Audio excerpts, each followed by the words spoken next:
Bueno, está bien, es como dice la señora, no hay problema. Podemos, terminando, meternos de acuerdo entre todos y a ver si juntamos 200.000 pesos. ¿De acuerdo? Está bien, entonces no hay problema, así vamos a hacer, así vamos a hacer. Vamos a hacer. Muy bien. Bien, entonces la gente dice que vamos a cooperar entre todos. ¿Aceptas de estudiar un mes y medio la doctrina católica? Sí, acepto. Un aplauso, un aplauso. No es fácil, no hay mucho gusto.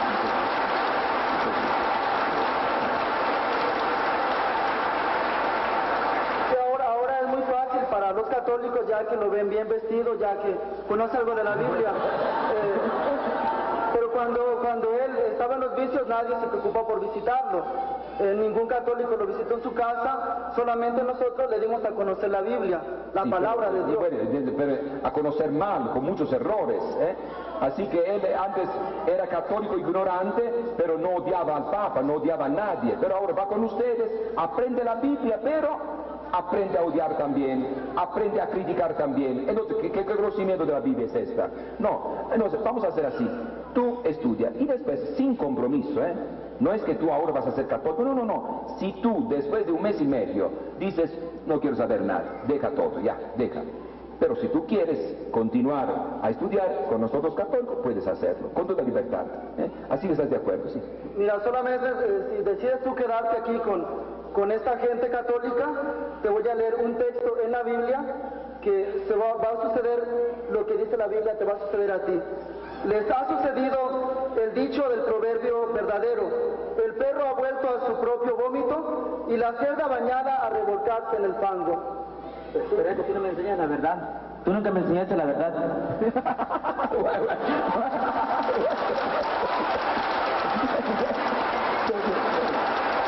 Mira, aquí vemos como siempre las citas bíblicas que están mal interpretadas. Allá se refiere a uno que se entrega a Dios y después renuncia y vuelve al pecado. Pero este muchacho no ha dicho que ahora quiere volver al pecado, no, ha dicho que quiere estudiar la palabra de Dios, la Biblia, en la Iglesia Católica. No ha dicho que otra vez quiere volver a la borrachera, a la droga, no. Él dice, yo ahora, antes de decidir, quiero conocer la Iglesia Católica, porque como justamente estaba diciendo, tú nunca me has enseñado la verdad. Tú me estás tomando el pelo, tú me estás diciendo cosas, una cosa por otra. Entonces me da mucho gusto. Así que, terminando, nos vamos a meter de acuerdo, ¿sí? Sí. Un aplauso. Muy bien.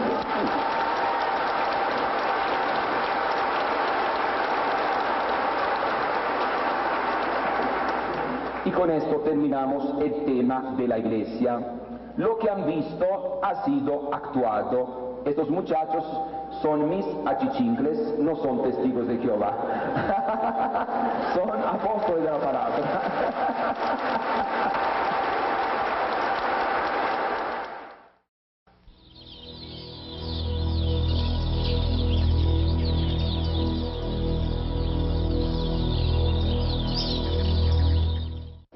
Los que tengan el libro Diálogo con los protestantes, este libro, página 41, vamos a ver brevemente otro tema.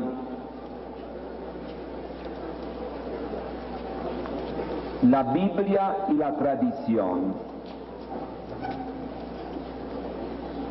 Según las sectas, toda la palabra de Dios está en la Biblia, todo el plan de Dios, toda la verdad en la Biblia, nada más que en la Biblia.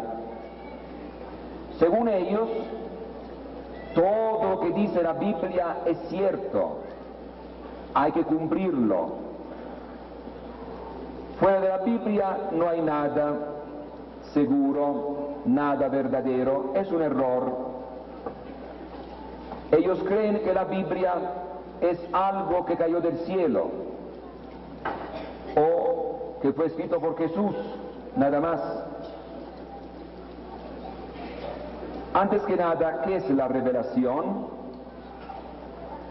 La revelación es la manifestación de Dios y de su plan acerca de la salvación. Dios se revela, Dios se manifiesta, Dios se da a conocer. Revelación. Hay una revelación natural, Dios se da a conocer mediante la naturaleza creada. Todo lo que vemos, el cielo, la tierra, el sol, la luna, las hormigas,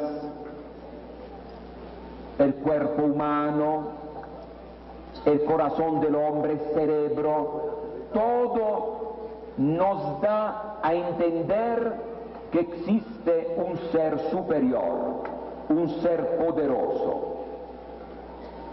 No es posible que todo lo que existe sea fruto de la casualidad. Una vez en una escuela, un maestro de la escuela, un profesor, decía: no crean en lo que dice el sacerdote, que existe Dios, que todo lo ha hecho Dios. No es cierto.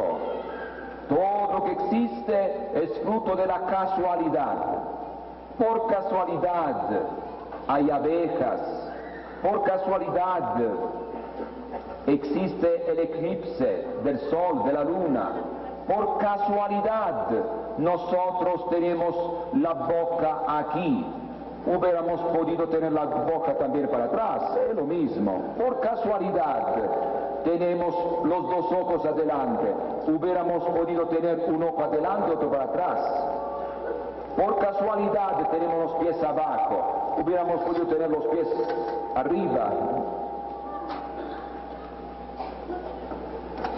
Terminó la clase y los alumnos fueron a descansar. Después regresan y en el pizarrón está escrito: el maestro es un burro.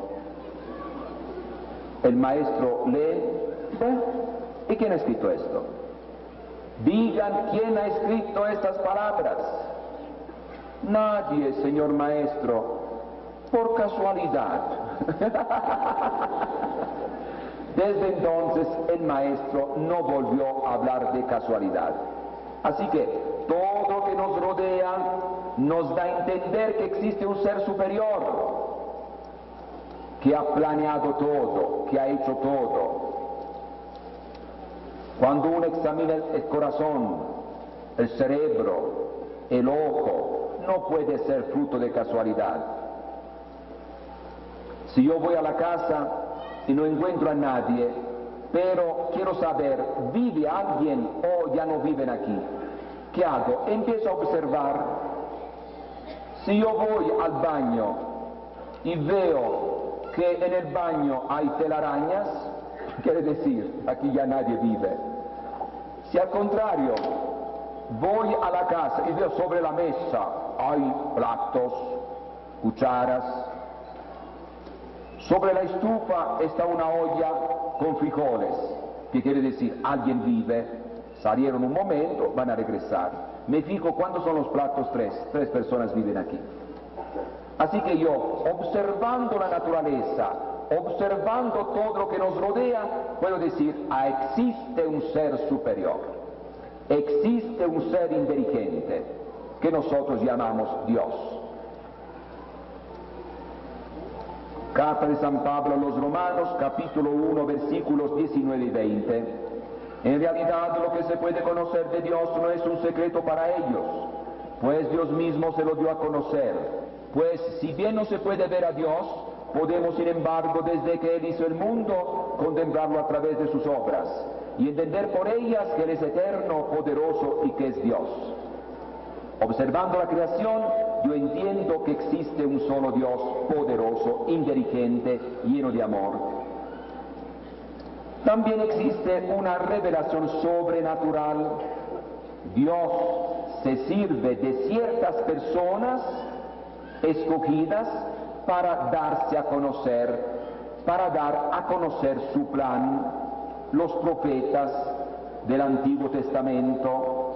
Y después, dice San Pablo, Hebreos 1, capítulo 1, versículos 1 y 2, dice: Jesús es la plenitud de la revelación.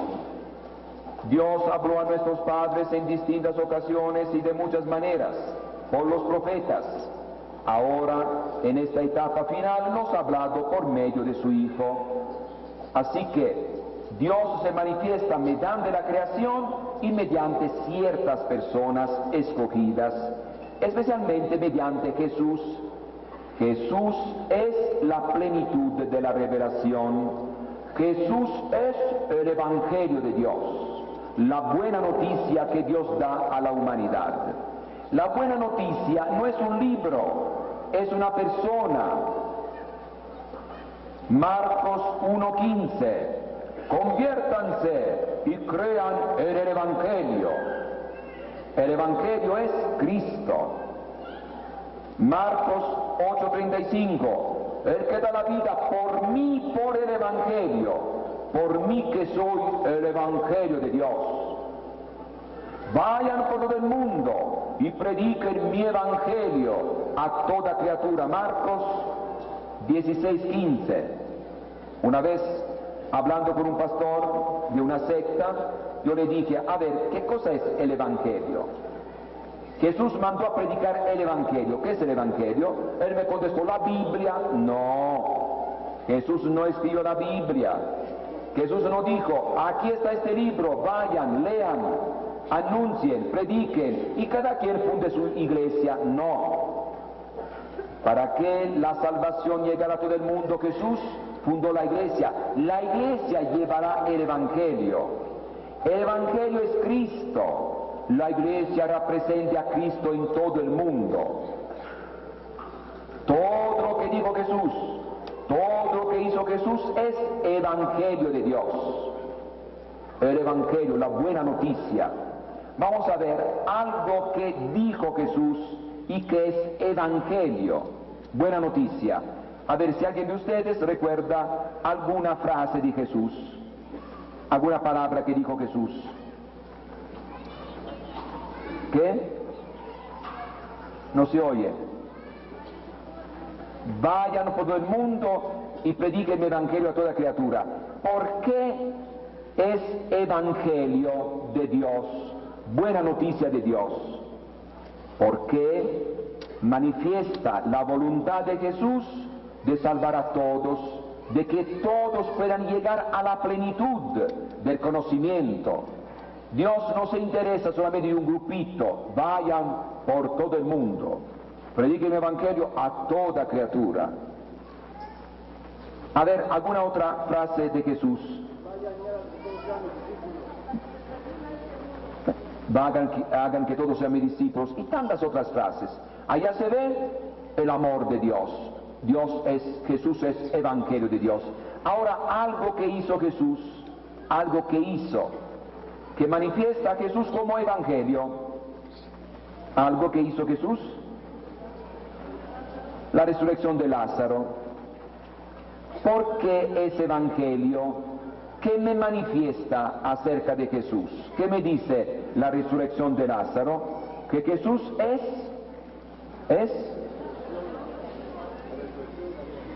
la resurrección de la vida. Que Jesús es poderoso, tiene el poder de resucitar. Es poderoso. Y segundo, que Jesús tiene amor, porque el amor sin el poder resuelve poco. El poder sin el amor resuelve poco. Hay tantos políticos que tienen poder pero no tienen amor. La mamá tiene amor pero no tiene poder. Frente al hijo que tiene cáncer, llora, no puede hacer nada. Y Jesús tiene amor y poder. Tiene un amigo muerto, lo resucita. Ama a su amigo y lo resucita, tiene poder.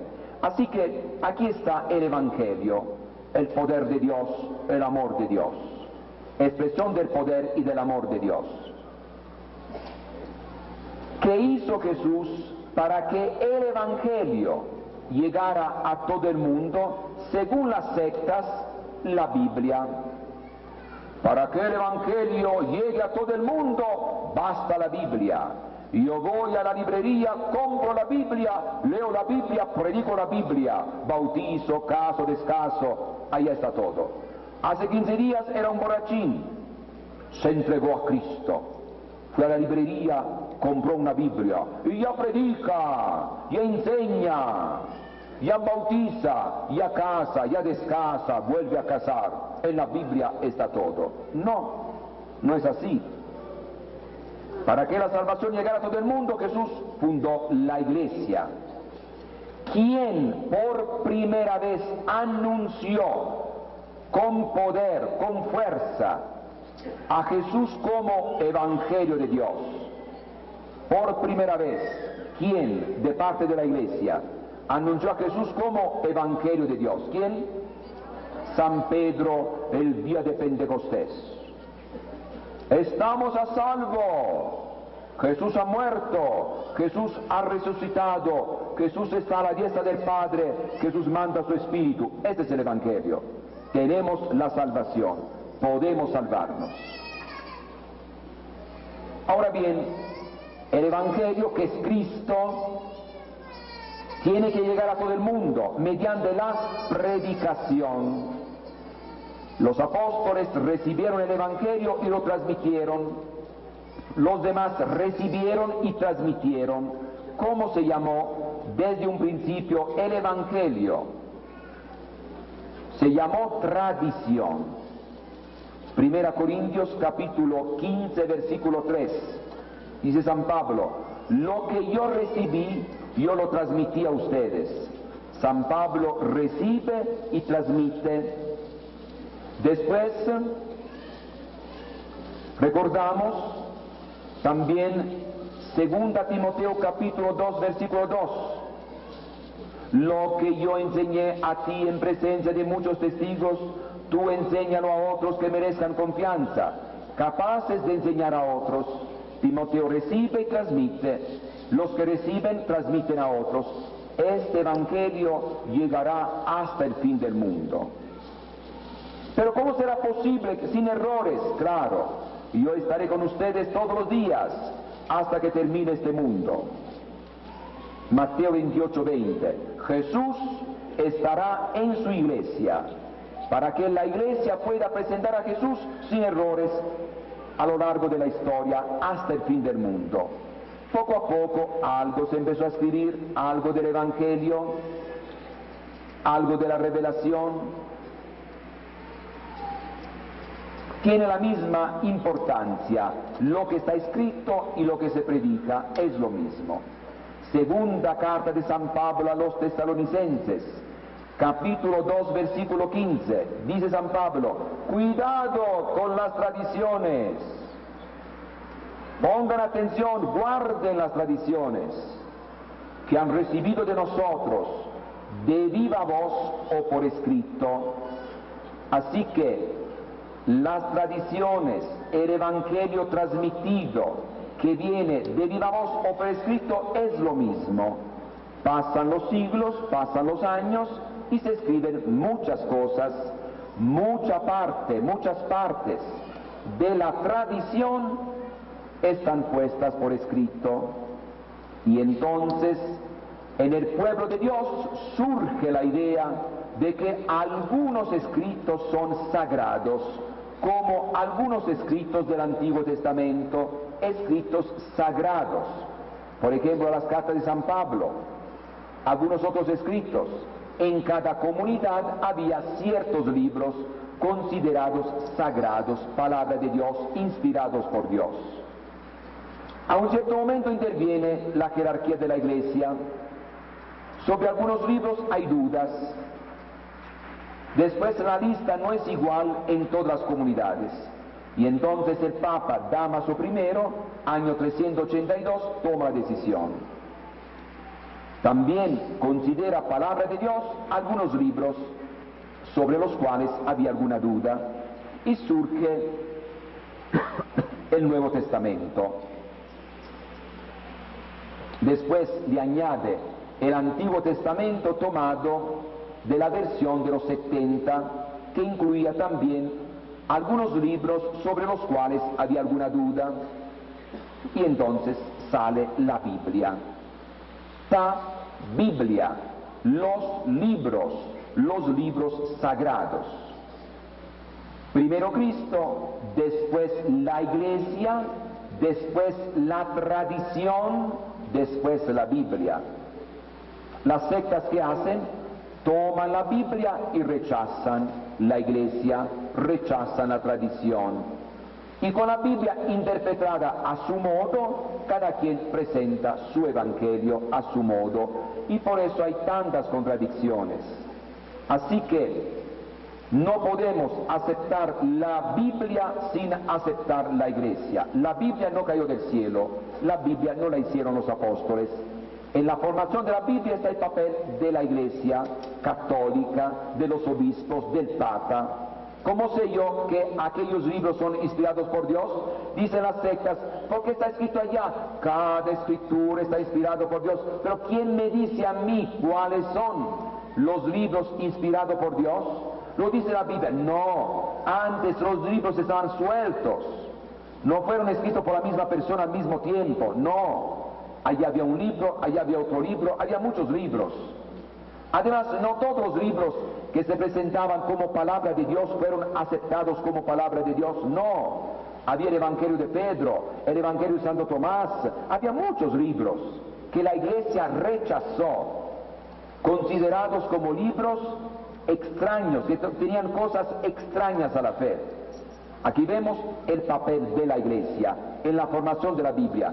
La iglesia hizo la Biblia, colaboró en la formación de la Biblia, la iglesia interpreta la Biblia, porque Jesús se encargó a la iglesia de predicar el Evangelio. Dicen las sectas, todos podemos predicar el Evangelio. No todos, no todos, no cualquier persona. Solamente el Evangelio está encargado a la iglesia que Cristo fundó, dirigida por los apóstoles. Los demás lo pueden hacer en buena fe, algo van a encontrar, pero seguramente no tienen ninguna garantía de enseñar la verdad auténtica. Y por eso en las sectas hay cosas buenas y también cosas malas, hay también errores, hay también confusiones. La verdad auténtica, el evangelio auténtico, solamente en la iglesia católica, dirigida por los sucesores de los apóstoles. Ellos tienen el encargo de predicar el evangelio, ellos tienen el encargo de cuidar el evangelio, ellos tienen el encargo de interpretar la Biblia. Claro que hay ciertas verdades que no están claramente en la Biblia. Por ejemplo, el purgatorio, hay algunas citas. Por ejemplo, la Inmaculada Concepción, María Asunta al cielo. Las sectas dicen, ¿dónde la Biblia dice Inmaculada Concepción? ¿Dónde la Biblia dice que María fue asunta al cielo? Es la iglesia que desde un principio así ha creído, así ha interpretado la enseñanza de Cristo y de los apóstoles. En la Biblia se dice, por ejemplo, llena de gracia, con relación a María, llena del amor de Dios. Entonces, si es llena de gracia, nunca estuvo sometida al pecado. Entonces, antes de recibir el pecado original, fue liberada por los méritos de Cristo, Inmaculada Concepción. Y si María no fue sujeta al pecado, ¿por qué su cuerpo se iba a descomponer? María asunta al cielo. No son cosas que nosotros inventamos ahora. Dicen las sectas, este dogma fue inventado por el Papa el año 1854, la Inmaculada Concepción. 1950 el dogma de María Asunta al cielo. No, fueron dogmas proclamados, verdades anunciadas solemnemente, pero no inventados estos dogmas. Desde antes, desde el principio se creía en la Iglesia que María fue asunta al cielo en cuerpo y alma, que María nació, fue concebida sin alguna mancha de pecado. Por lo tanto, la Iglesia tiene un papel fundamental para poder llevar la salvación a todo el mundo. No se puede aceptar la Biblia sin aceptar la Iglesia.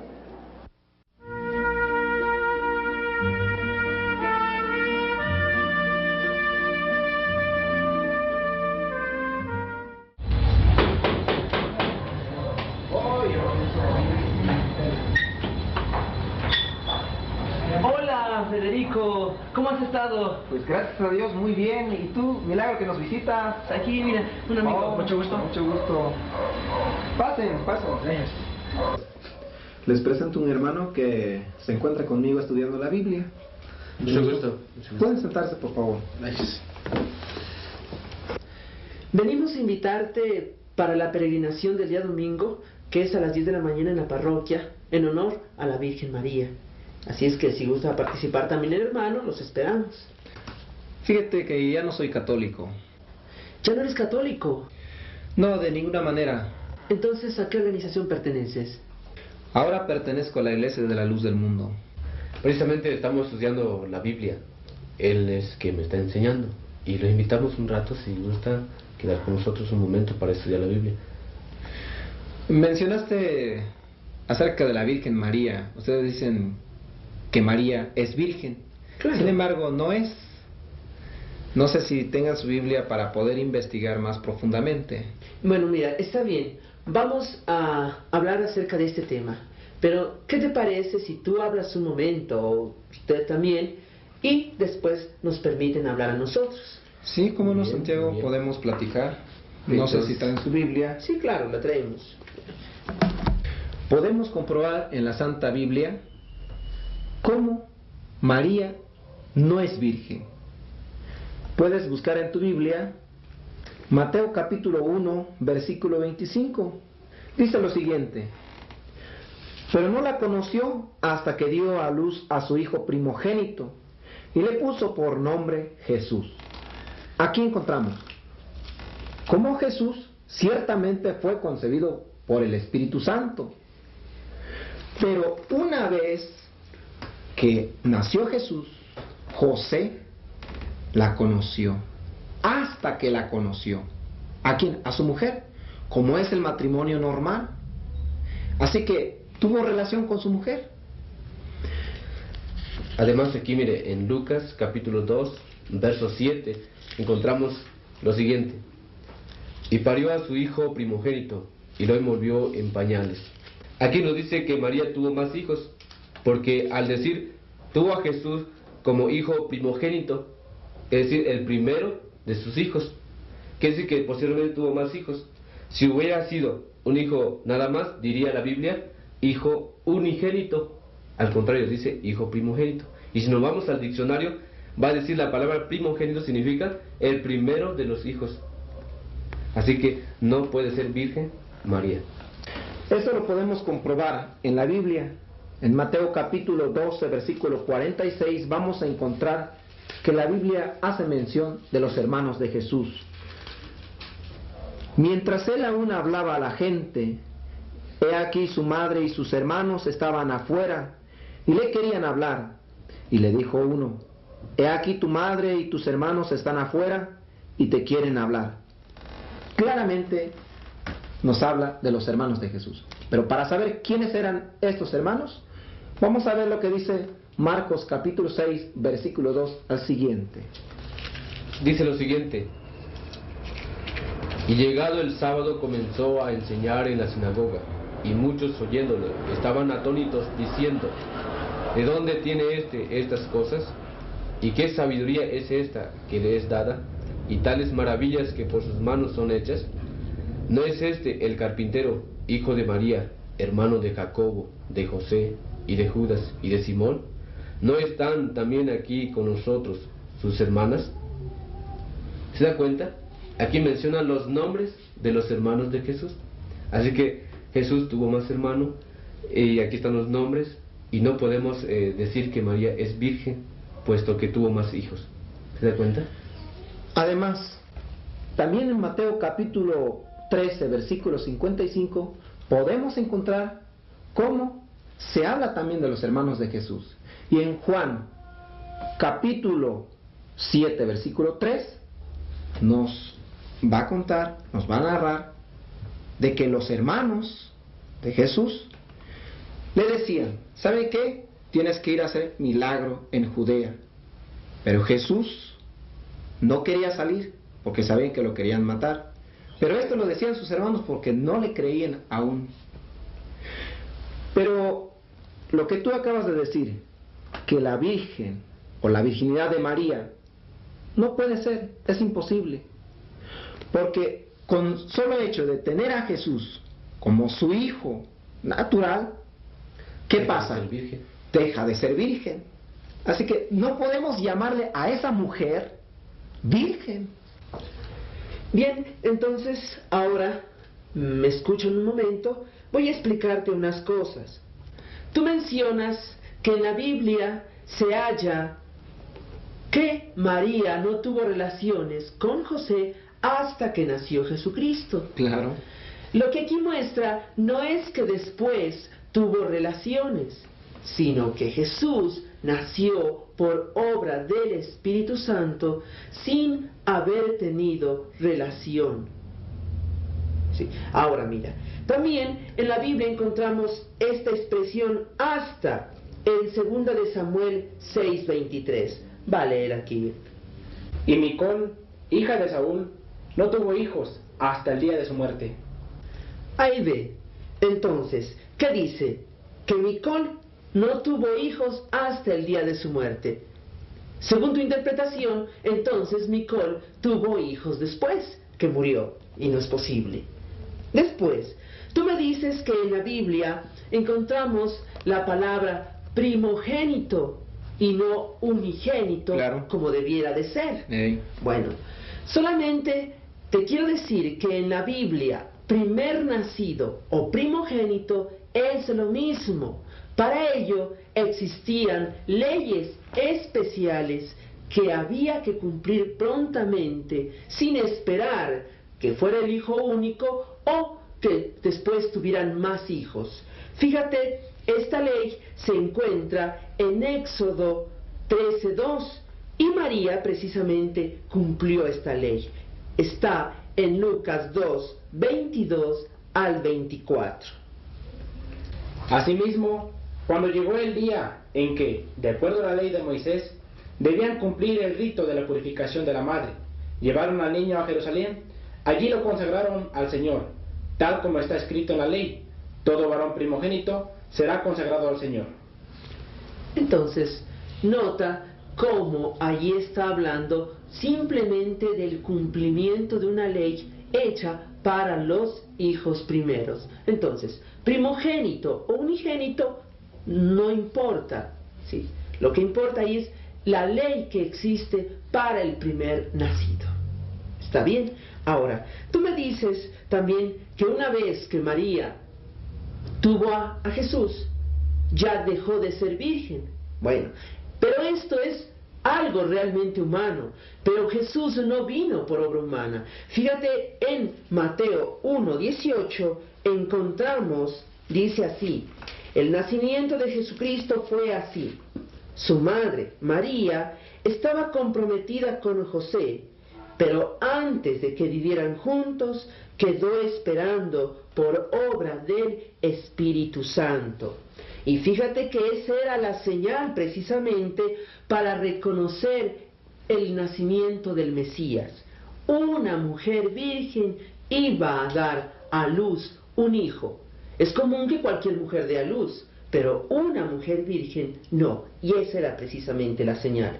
Isaías 7:14. El Señor, pues, les dará esta señal: la virgen está embarazada y da a luz un varón, a quien le pone el nombre de Emmanuel. Entonces nota ahí cómo dice: una mujer virgen dará a luz un hijo. Y es común que una mujer dé a luz, pero una mujer que dé a luz y después siga siendo virgen, esto sí que no es común. Y precisamente por eso es ahí la señal. Dios es poderoso, y como dijo el ángel Gabriel a María, para Dios no hay nada imposible.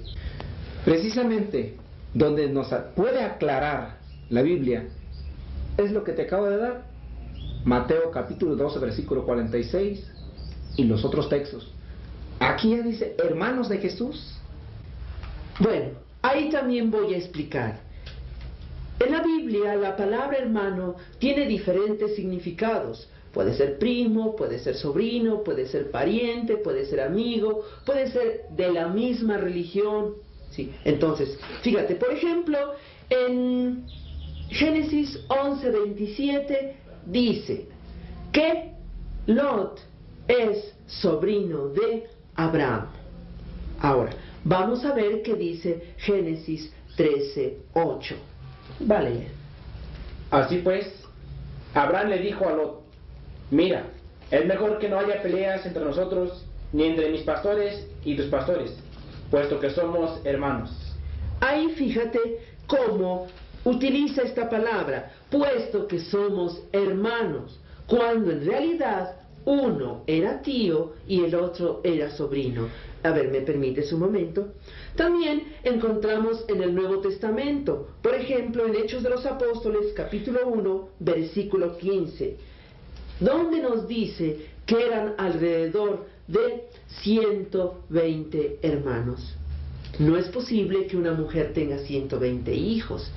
Bueno, tú lo que mencionaste acerca de Abraham y de Lot, ese fue hace 1800 años antes de Cristo. Lo que nosotros queremos es cómo se emplea ahora. Por eso, pero fíjate cómo yo ya te expliqué el texto bíblico de Hechos capítulo 1. Y no solamente son los únicos textos. Yo te dije en el principio que la palabra hermano en la Biblia lo encontramos con diferentes significados. Así es. Además, tú me dijiste que María tuvo más hijos, puesto que hasta dan los nombres. Claro. Uno de ellos me mencionaste que es Santiago. Juan. A ver, es Santiago. Vamos a ver primeramente Santiago. ¿Está bien? Entonces, mira, el Evangelio según San Mateo, capítulo 10, versículo 3, encontramos cómo Santiago, su padre, era Alfeo. Bien, ¿y cómo se llamó el esposo de María? José. Entonces no puede ser posible que este supuesto hijo de María sea realmente el hijo de ella. Pero los otros hermanos, entonces, ¿dónde quedan? ¿Quiénes eran sus papás? Bueno, vamos a verlo en Mateo 27, 55 al 56 y su paralelo Marcos 15, 40. Cómo en la Biblia no solamente habla de una sola María, sino de muchas Marías. Vamos a leer. También estaban allí observando de lejos algunas mujeres que desde Galilea habían seguido a Jesús para servirlo, entre ellas María Magdalena, María madre de Santiago y madre de José, y la madre de los hijos de Zebedeo. Nota ahí cómo dice María, madre de Santiago y de José, y la madre de los hijos de Zebedeo. Se trata de otra mujer distinta, la madre de estas personas, Santiago y de José, y no María, la madre de Jesús.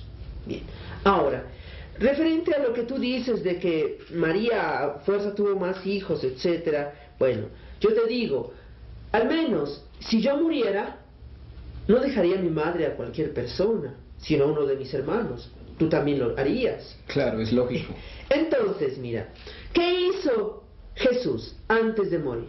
Bueno, cuando estaba en la cruz, allí vemos en Juan 19, 25 al 27, cómo le deja el encargo de cuidar a su madre a uno de sus discípulos. Está ahí entonces. Juan 19, 25 al 27. Junto a la cruz de Jesús estaba su madre y la hermana de su madre, María, esposa de Cleofás, y María de Magdala. Jesús, al ver a la madre junto a ella, al discípulo que más quería, dijo a la madre: mujer, ahí tienes a tu hijo. Después dijo al discípulo: ahí tienes a tu madre. Desde ese momento, el discípulo se la llevó a su casa. Ahora bien, fíjate cómo dice que desde ese momento ya el discípulo se hizo cargo de María. Pero fíjate, Santiago, lo que dice, lo que es el caso de Jesús. Jesús estaba en un suplicio.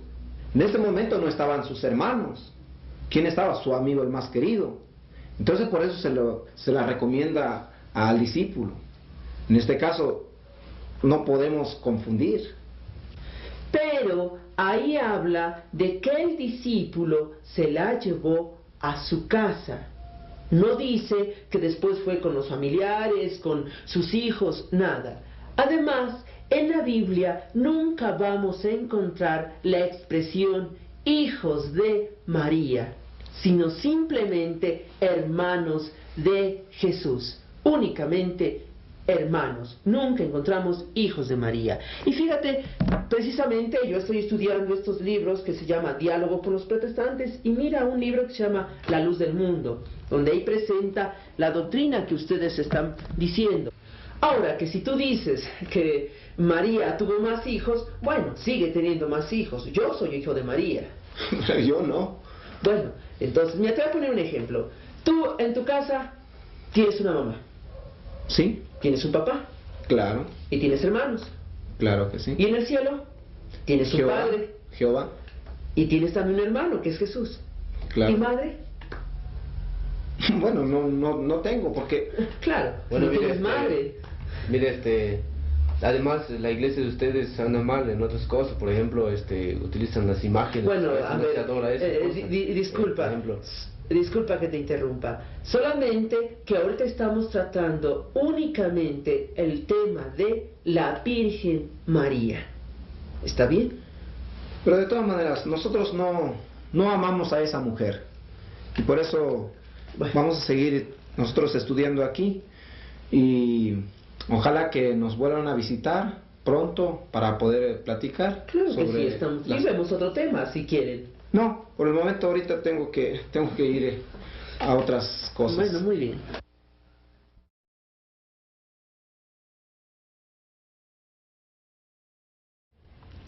Hemos visto los temas principales para poder enfrentar el problema de las sectas. Si alguien quiere profundizar algún aspecto, puede dirigirse a nuestras direcciones. Tenemos libros, folletos, cassette, videocassette, tenemos cantos, muchas iniciativas para poder enfrentar este problema. También se pueden dirigir para solicitar cursos, conferencias. Tenemos el movimiento Apóstol de la Palabra, los promotores y defensores de la fe que están trabajando en esta línea. Pero lo que más va a ayudar a resolver el problema es la unión entre sacerdotes, religiosas y laicos para evangelizar. Colaboración entre todos. La Iglesia Católica ha tenido muchos problemas a lo largo de la historia. El problema